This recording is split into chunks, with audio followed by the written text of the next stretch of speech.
preguntas. Y ahora vamos a ver una profecía. En la primera carta de San Pedro, capítulo 1, versículo 19, allí San Pedro dice: tenemos también la palabra profética más segura, a la que ustedes harán bien en estar atentos como a una lámpara que alumbra en lugar oscuro hasta que el día aclare y el lucero de la mañana salga en sus corazones. Interesante que en Apocalipsis, hacia el final, dice que el lucero de la mañana es Cristo, ¿no? Así que San Pedro nos asegura que la Biblia es la palabra profética más segura. ¿Por qué? Porque aunque la Biblia fue escrita por hombres, pero esos hombres estaban siendo inspirados por el Espíritu Santo, dice San Pedro luego, ¿no? O sea que lo que ellos escribían no era lo que se les ocurría, lo que se les cruzaba por la mente o una opinión acerca de Dios, sino lo que Dios les dictaba. El Espíritu Santo estaba aquí y ellos escribían el pensamiento de Dios. Por eso no hay contradicciones en la Biblia, a pesar de que es un libro escrito a lo largo de 1500 años. Por eso San Pedro dice: tenemos la palabra profética más segura. No hay otra palabra profética que sea más segura que la palabra de Dios, porque es, como nos han enseñado de chico, palabra de Dios. No es palabra de hombres. Los hombres fueron usados por Dios para escribir este libro, pero en realidad es el pensamiento de Dios el que está ahí. Bueno, de ahí es que al estudiar esta profecía, que está en el capítulo 2 de Daniel, veremos con qué exactitud lo que Daniel escribió se ha ido cumpliendo a lo largo de la historia. Es impresionante, porque allí está la revelación de Dios para nuestro mundo, comenzando, en este caso, por un imperio poderoso, como lo fue en aquel tiempo, que es Babilonia. Allí el rey Nabucodonosor tuvo un sueño. Y Nabucodonosor no era un hombre creyente en Dios, él era un idólatra, como todos los babilonios. Pero Dios utilizó a este hombre para revelarnos una profecía que la vamos a analizar en esta ocasión. Y para que ustedes tengan un conocimiento un poco más amplio de qué era Babilonia, en realidad Babilonia fue un imperio poderoso que existió aproximadamente unos 600 años antes de Cristo. Allí estuvieron los famosos jardines colgantes, que es una de las 7 maravillas del mundo antiguo, ¿no? Nabucodonosor había construido una ciudad realmente grandísima. Se calcula que cabían alrededor de 250.000 habitantes en esa ciudad hasta ese entonces, y la idea era expandirse y hacer que su imperio pudiese tener precisamente un orden mundial. Y allí interviene el profeta Daniel, que junto con muchos otros jóvenes y adultos habían sido traídos cautivos de una conquista que el rey Nabucodonosor hizo en Jerusalén. De allá trajo mucha gente hacia este imperio, y aquí, en ese imperio, es donde Daniel juega un papel muy preponderante. Así también como aquellos 3 jóvenes famosos que ustedes los pueden encontrar allí, Sadrach, Mesach y Abednego, que fueron los nombres que se les pusieron después, cuando estaban allí en Babilonia, porque la costumbre era cambiarle los nombres a los cautivos y ponerle nombres de dioses. Por eso a Daniel se le puso Belsasar, ¿no? Bueno, costumbres de ese imperio. Y esto es para tener una idea de qué era Babilonia. De paso, en el libro de Isaías, en el Antiguo Testamento, el capítulo 13, hay una profecía donde se dice que Babilonia nunca más, después de su destrucción, iba a ser reconstruida. Nunca más. Y hasta el día de hoy nadie pudo hacerlo. Ustedes recordarán a Saddam Hussein. Bueno, él quiso reconstruir Babilonia. Había comenzado con la reconstrucción, pero ustedes saben cómo terminó. Por lo tanto, se cumple lo que Dios había dejado escrito. Nunca más ese imperio va a ser levantado. Bueno, Nabucodonosor tuvo un sueño y él llamó a los magos, a los astrólogos, a los encantadores, a los adivinos, para que ellos le dijeran de qué se trataba ese sueño tan extraño que había tenido este monarca. Y estos hombres no pudieron. Más bien le dijeron a Nabucodonosor, bueno, cuéntanos de qué se trata el sueño y nosotros te lo vamos a interpretar. Y Nabucodonosor dijo, me parece que ustedes están queriendo buscarle la vuelta a esto para no hacer lo que yo les pido. Entonces les exigió a Nabucodonosor que le dijeran de qué se trataba el sueño y que si ellos no lo hacían, él los iba a matar.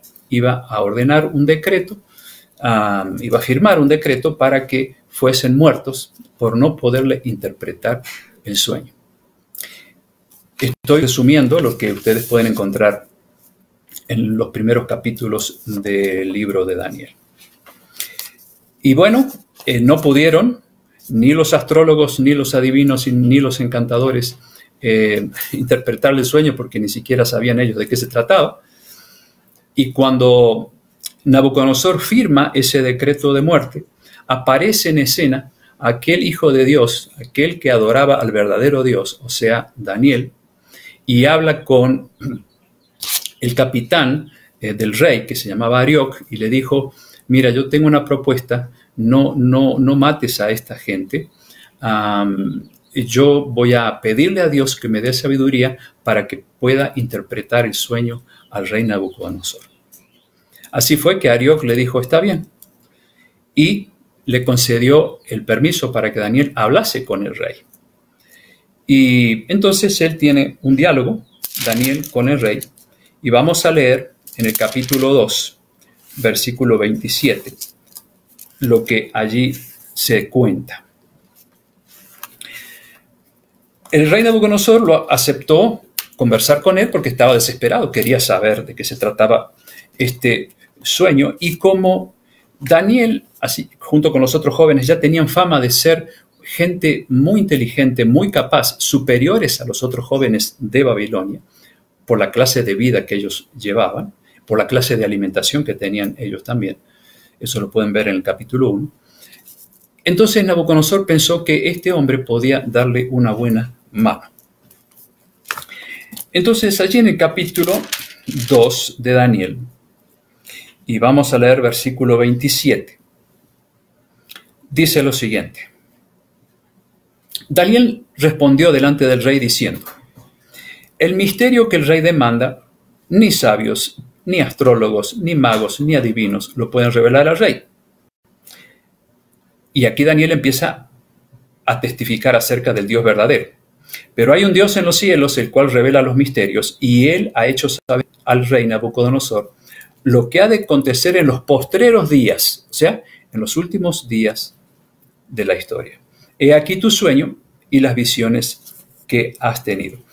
Anterior a esto, Daniel había orado, había pedido a Dios en una noche que le diera entendimiento, que le mostrara a él cuál era el sueño que había tenido el rey Nabucodonosor. Dios se lo reveló y se lo explicó. Entonces ahora Daniel pasa a relatarle a Nabucodonosor lo siguiente. Voy a leer el 2:29. Estando tú, oh rey, en tu cama, te vinieron pensamientos por saber lo que había de ser en lo porvenir, o sea, en el futuro. Y el que revela los misterios te mostró lo que ha de ser. ¿Quién es el que revela los misterios? No los magos, no los astrólogos, no los adivinos, sino Dios, el único que conoce el futuro. Y luego dice, y a mí me ha sido revelado este misterio, no porque en mí haya más sabiduría que en todos los vivientes, sino para que se dé a conocer al rey la interpretación y para que entienda los pensamientos de tu corazón. Y a continuación, Daniel comienza a contarle al rey lo que él había visto en ese sueño.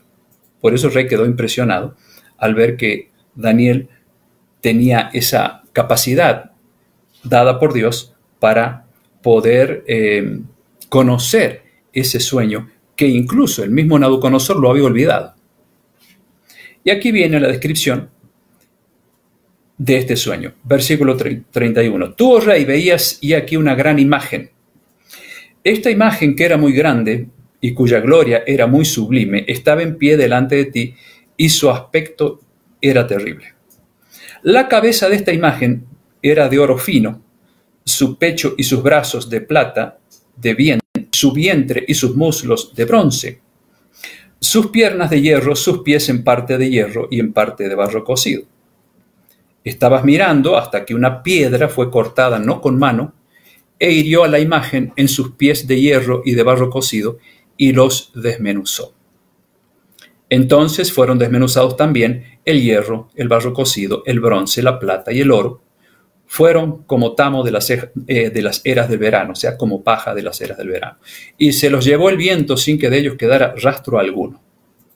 Mas la piedra que hirió a la imagen, y presten atención bien a esto, fue hecha un gran monte que llenó toda la tierra. Y Daniel dice al terminar la descripción del sueño del rey: este es el sueño, también la interpretación, de él diremos en presencia del rey.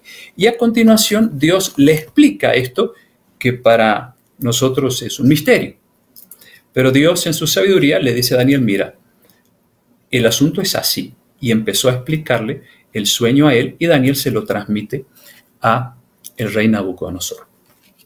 Yo tengo aquí una estatuita, a ver si se ve bien, que ilustra de alguna manera este sueño. Y ustedes se van a dar cuenta por qué es importante contar con esta estatua, porque precisamente es el sueño que tuvo el rey, y la vamos a ir explicando con la ayuda de este señor paradito allí. Dice el versículo 37, 2:37.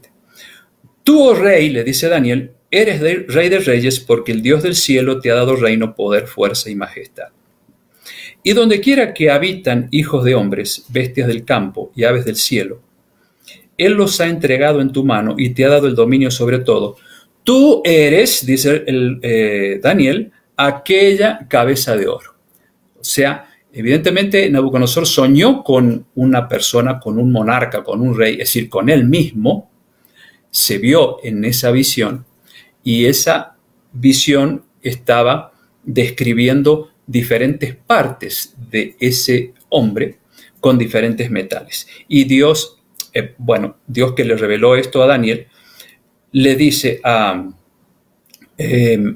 rey, en boca de Daniel, que tú eres esa parte, es decir, esa cabeza de oro. El imperio babilónico, que de paso era un imperio inexpugnable, nadie podía penetrar en esta gran ciudad, que era mucho más grande que las ciudades más grandes que conocemos. Tenía muros de más o menos unos 8 metros o más de ancho, y eso hacía que ningún imperio pudiese invadir Babilonia. Pero había un punto débil, y después lo vamos a ver a ese punto débil. Así que este rey vivía en un imperio prácticamente imposible de conquistar por otros imperios. Tú eres esa cabeza. ¿Desde qué año gobernó el rey Nabucodonosor en Babilonia? Desde el año 606 hasta el 538 a.C. ¿Qué se proponía el rey? Él quería establecer un orden mundial, quería ser un rey para todo el mundo existente. Pero Daniel le dijo: mira, Dios me ha dicho otra cosa, que un día esta cabeza va a desaparecer, es decir, tu imperio va a ser aniquilado. Sigamos ahora con el versículo 39. Después de ti se levantará otro reino inferior al tuyo, y luego un tercer reino de bronce, el cual dominará sobre toda la tierra. Así que llegamos a la parte de los brazos de la estatua, que representa a ese reino inferior al de oro o de Babilonia. De paso, el oro porque era muy común el uso del oro en Babilonia, y por otro lado se adoraba al dios Sol, y el color de esos dioses o del dios Sol era color dorado. Bueno, y entonces vendría un reino inferior que la historia dice, y lo dice también en el capítulo 7 y 8 de Daniel, los medos y los persas, que se caracterizarían por plata, el uso de la plata. Los medos y los persas estuvieron reinando desde el año 538 al 331 a.C. Medos y persas. Luego viene la parte de la cintura de la estatua, que representa a los griegos. Los medos y los persas tenían como el capitán de ellos a Ciro el Grande, y luego Darío fue el que entró a Babilonia y mató allí a toda la gente que se encontraba, comenzando por el rey, ya no Nabucodonosor, sino descendiente de él, Belsasar, y de esa manera tomaron la ciudad. Y lo hicieron de una forma muy estratégica. El único punto débil que tenía Babilonia era como un hueco por donde pasaba el río Éufrates. Entonces los medos y los persas desviaron el cauce del río y por ese hueco se metieron y así invadieron la ciudad, y así terminó el reinado de Nabucodonosor y sucesor Belsasar del imperio babilónico. Así que ahora llegamos a la parte de la cintura que representa a los griegos. Los griegos estaban dirigidos por aquel gran capitán y joven, muy capaz, muy inteligente, que se llamaba Alejandro Magno.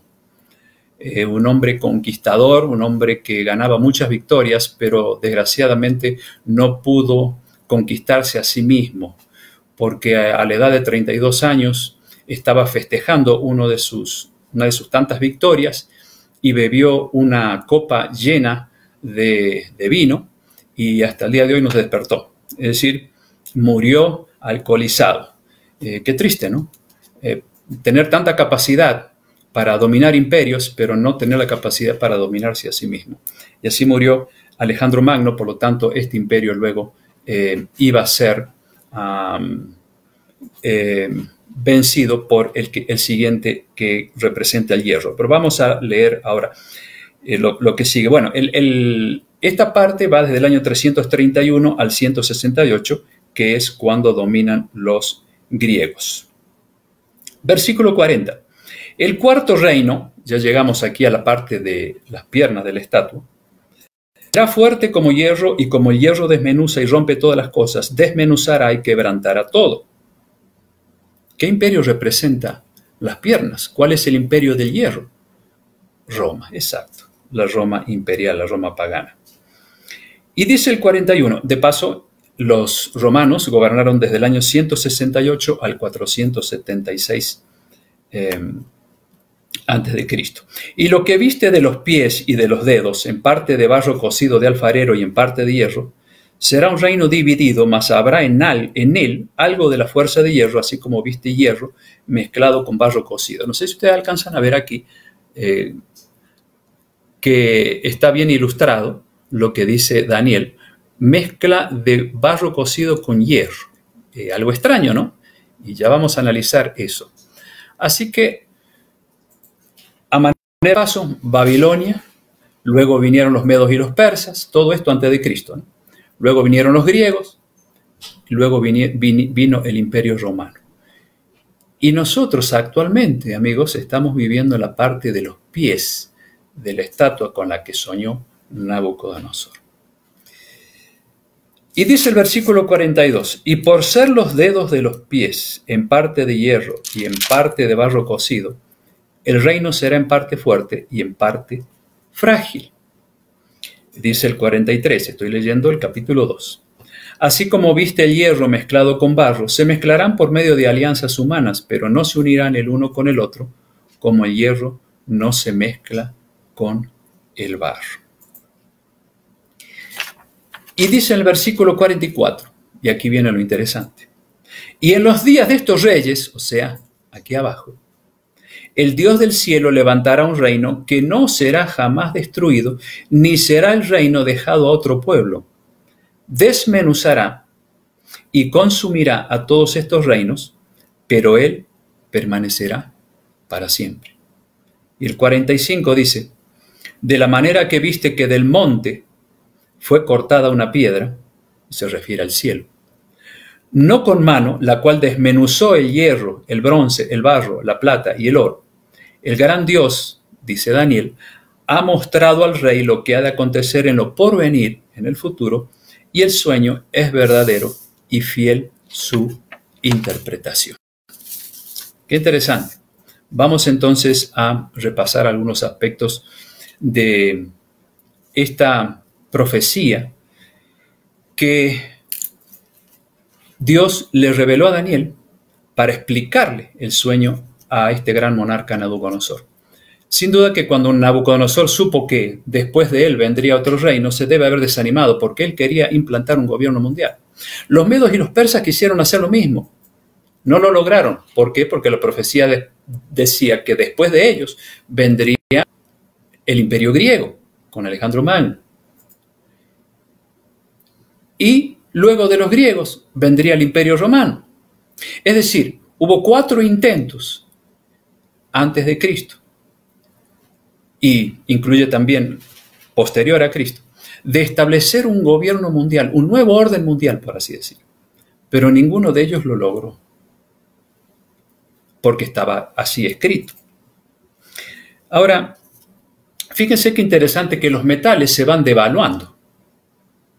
El oro es superior a la plata es superior al bronce, y el hierro también.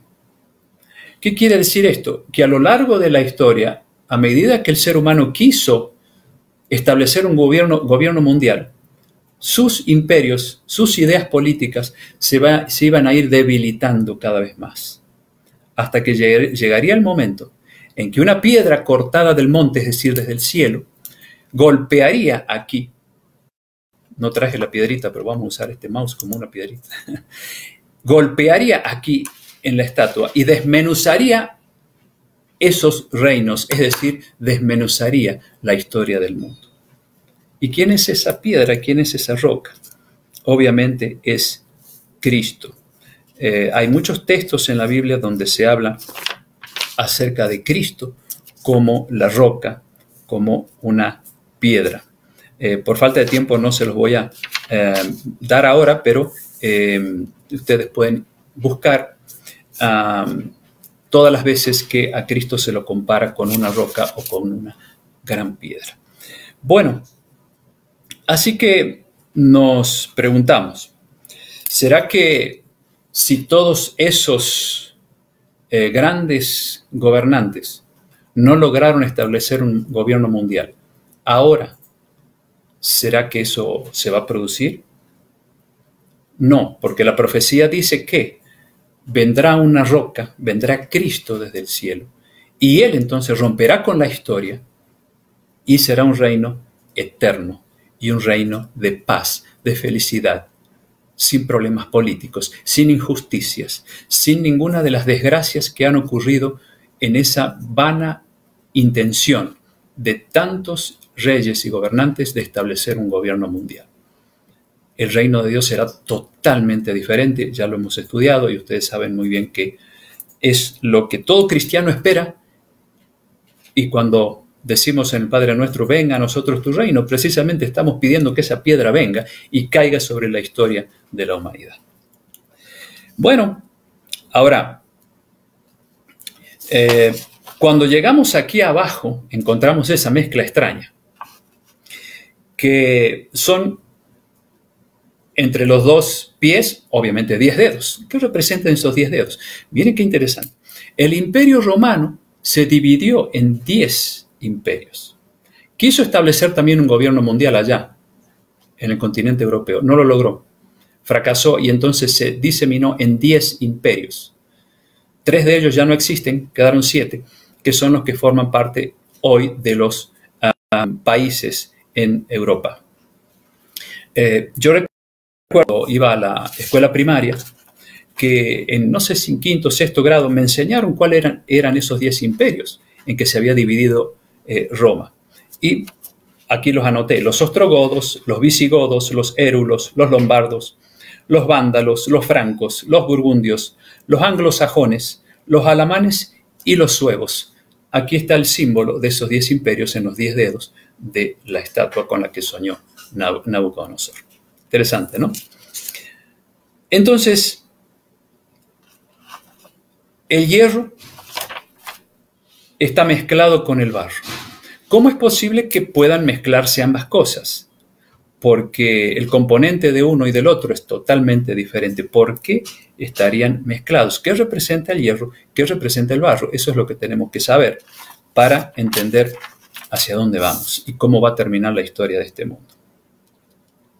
En Daniel 2:41 dice, volviendo un poquito hacia atrás, cuando él le explica esta parte del sueño al rey, le dice: y lo que viste de los pies y los dedos, en parte de barro cocido de alfarero y en parte de hierro, será un reino dividido, mas habrá en él algo de la fuerza del hierro, así como viste hierro mezclado con barro. Dice barro cocido de alfarero. Yo quiero que me acompañen al libro de Jeremías, otro profeta que nos ayuda a entender los misterios de Dios. Y ahí explica qué es eso del barro de alfarero, qué simboliza. Bueno, por eso para entender las profecías no podemos quedarnos en un solo libro, como en este caso Daniel. Tenemos que buscar más luz en otros profetas. Así hace Dios para que podamos entender la Biblia. Se interpreta así sola la Biblia, nadie tiene que interpretarla, Dios mismo lo hace. Jeremías capítulo 18 y versículo 6, ahí explica lo del barro de alfarero. Capítulo 18, versículo 6. Dios le dice al pueblo de Israel: ¿no podré yo hacer de ustedes como este alfarero, oh casa de Israel? Dice Jehová: he aquí como el barro en la mano del alfarero, así son ustedes en mi mano, oh casa de Israel. Así que aquí nos encontramos, amigos, con algo muy interesante, que ese barro de alfarero representa al pueblo de Israel, a la iglesia que tuvo Dios antes de Cristo. Esa iglesia o ese pueblo que lo rechazó y que lo mandó a Jesús a la cruz. Así que eso representa la religión, representa en este tiempo el cristianismo. Barro de alfarero. Ahora, ¿puede el cristianismo unirse con el Estado, con el gobierno? ¿Puede la religión estar en una unión armoniosa con el gobierno? Imposible. Además, Jesús dijo: mi reino no es de este mundo. Si fuera de este mundo, entonces él dijo a los religiosos de su época: los míos, mis discípulos, pelearían por este mundo, pero ellos pelean por el mundo venidero, ese mundo que va a establecer Cristo, o sea, la roca que romperá con la historia de este mundo y se establecerá su reino para siempre. Así que no puede haber armonía entre el cristianismo y el gobierno político. Sin embargo, allí en el sueño se los presenta como unidos. Interesante. Ahora, vamos a explicar por qué están unidos. Sencillamente, y ustedes lo pueden estar leyendo en las noticias, lo que pretende el cristianismo es tratar de mantener alguna unión especial con los gobiernos políticos, especialmente con este país donde yo vivo. Eso es profecía bíblica, eso está en el capítulo 13 de Apocalipsis. O sea que va a haber una unión de cristianismo con el Estado.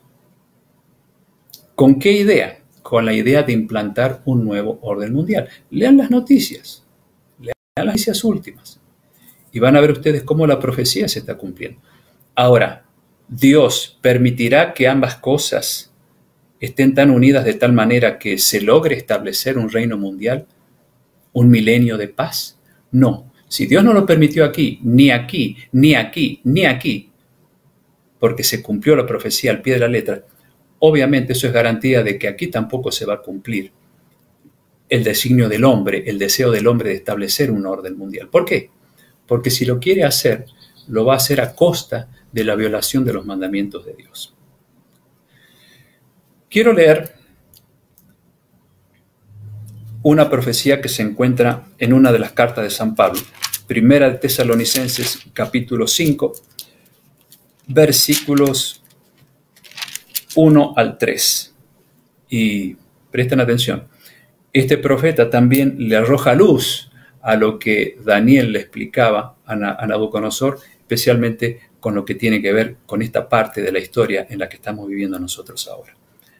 Presten atención, Primera de Tesalonicenses le escribe a los de Tesalónica, por eso Tesalonicenses, a las iglesias de ese lugar, y les dice así: pero acerca de los tiempos y de las ocasiones, ustedes no tienen necesidad, hermanos, de que yo les escriba, porque ustedes saben perfectamente que el día del Señor vendrá así como ladrón en la noche.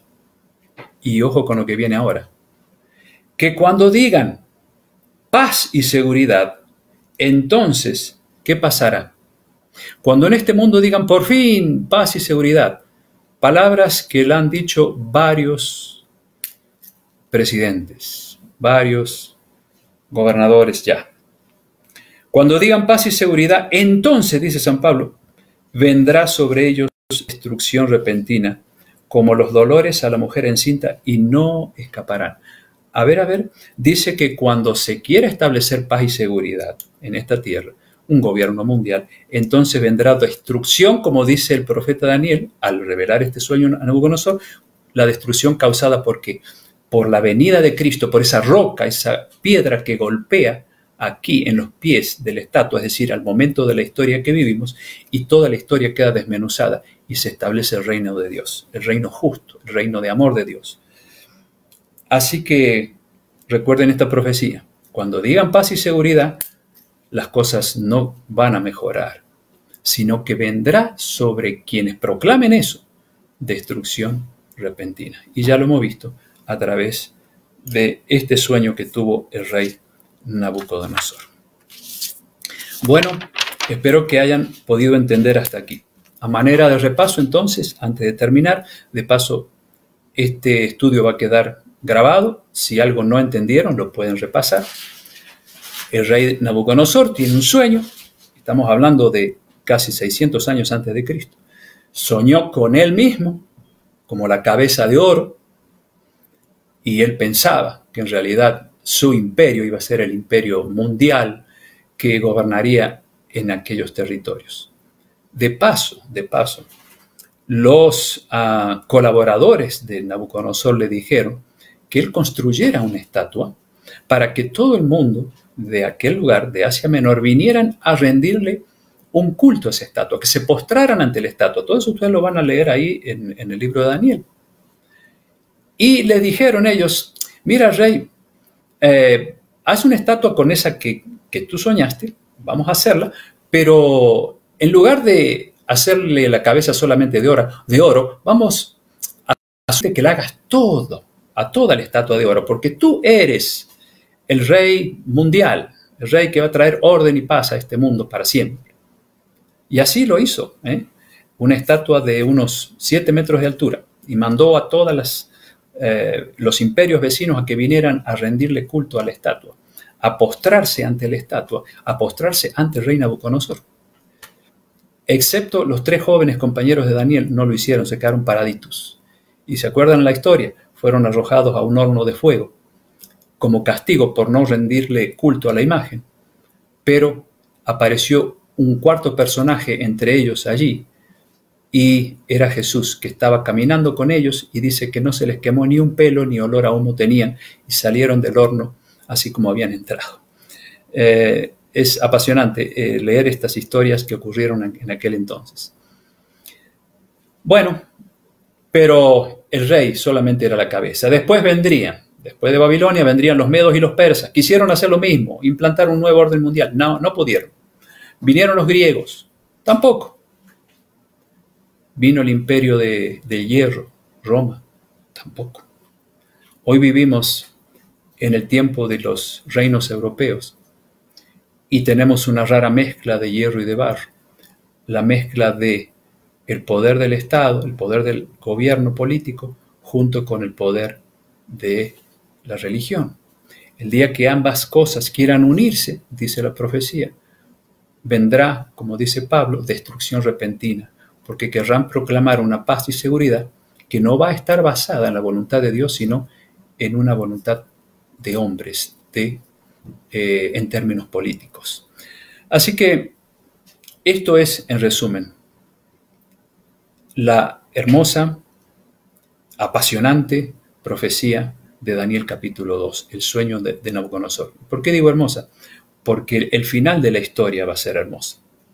El final de la historia será el establecimiento del reino de Dios en esta tierra.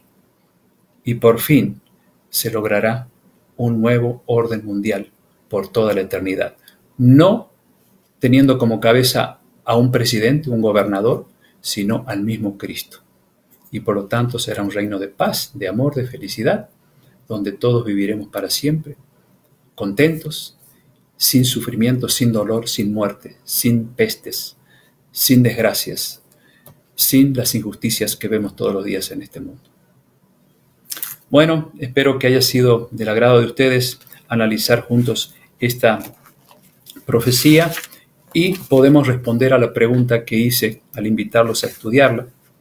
¿Habrá un reino mundial, un nuevo orden mundial? Definidamente no. Así está escrito y así se cumplirá, porque no es palabra de hombres, es palabra de Dios. Y si todo esto se cumplió, obviamente la última parte es la que nos falta y ya estamos cerca. Eso es lo lindo, eso es lo que debe despertar en nosotros esperanza y optimismo en este mundo tan lleno de dolor, de maldad y de injusticia. ¿No les parece que vale la pena vivir con esa esperanza? Bueno, quisiera dedicar algunos minutitos a leer pedidos de oración que ustedes tengan. Aquí José Salvador Díaz desea bendiciones para todos. Aide Andriasi, querida amiga de muchos años. Bendiciones, Rubén. Y pone ella una palabra que aparece en la Biblia, que es Maranata, quiere decir Cristo viene, ¿no? Rosa Cisnero, muy buen tema. Rosa es de aquí, una amiga de la ciudad donde vivimos.